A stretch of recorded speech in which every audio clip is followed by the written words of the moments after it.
push it now.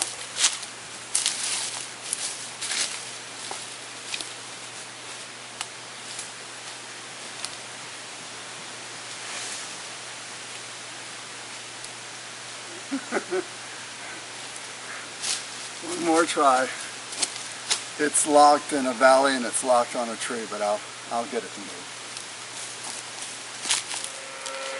Well, I got the tree down, but it's still standing. So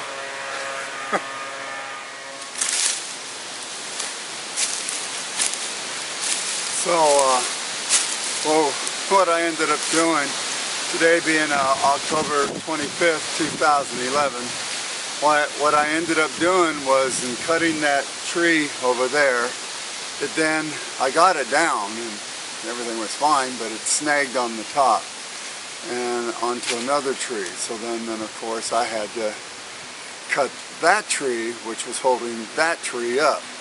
But then when it fell, it did the same thing. It snagged another tree.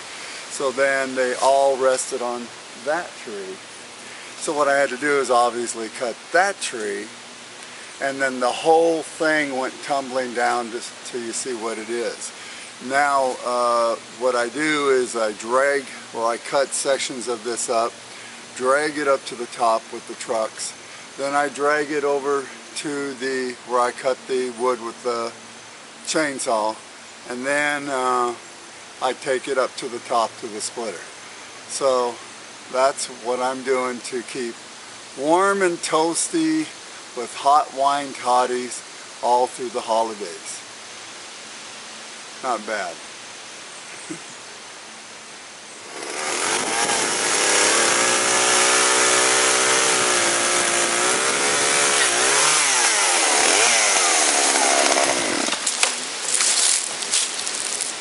Okay, so after we dragged the wood from the cut forest uphill, then we cut it down to fit the splitter. So if it's real big pieces like these guys are, about 3 feet, then we have to split it in 4 different ways, as long as it's 21 inches to go inside the splitter. So that's kind of how we get there.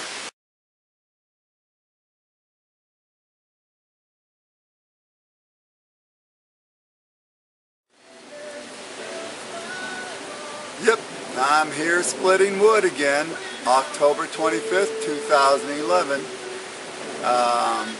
Just sort of preparing for our winter here and the beginning of next year.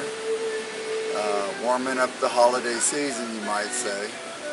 But yep, this is what I'm doing, wood splitting from all the wood that I've cut down here in Carrico Woods.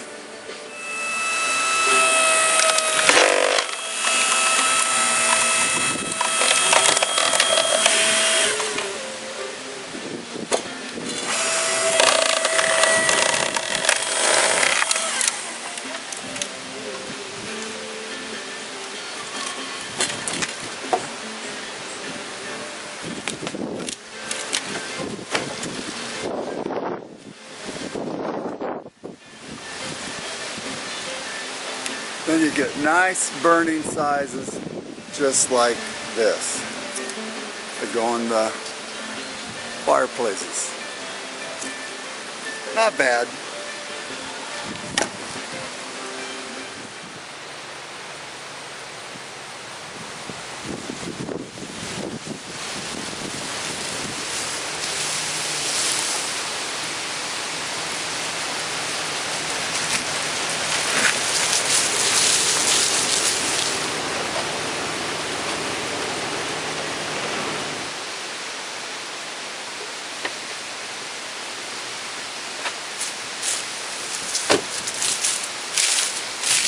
Okay, here with the wood.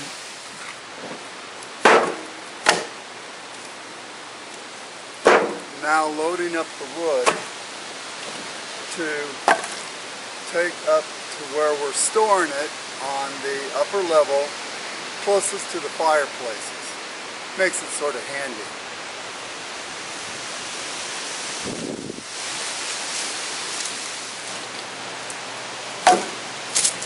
Okay, once we get the wood, obviously, to these stairs up near where we're going to store it in the wood bin, what we do is we take it individually or by the wheelbarrow full up these stairs and place it into the wood bin for storage. Then it's covered for drying. Now this wood is being stored and stacked up in this corner, and this is where it's being stored and stacked up now. All of these pieces to go into this room where the fireplace is. And then there's the smaller pieces of wood that are being stacked here. And then under that blue tarp way down there also is about 3 or 4 or 5 rows of dry wood ready to go to the fireplace. And then if there's more needed, there's wood right there in the back fenced area.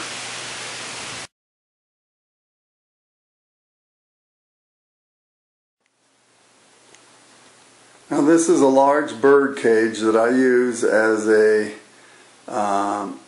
kindling bin. Each one of those pieces are about 1 by 2 inches by 1 foot, if not more, long. That's what helps starts the fire in the cold mornings. And then over here we have the wood where it is stored, waiting to be burned. And then here is where the fire gets the wood. So now you see where I get the wood and how I get the wood up to the upper level. Using the chainsaw, cutting it down to size, the splitter, the delivery with the truck, the hauling up to the upper levels, then bringing the wood into the room and the kindling, and then the fire starts. And that's how I do it here at Carrico Woods.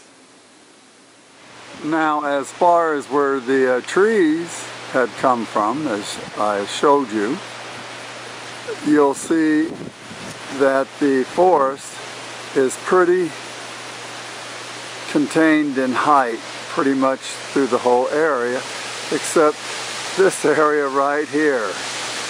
At one time, not that long ago, there used to be a big mass of tree branches and everything up in that elevation, and that is now where the trees were cut for this winter's wood.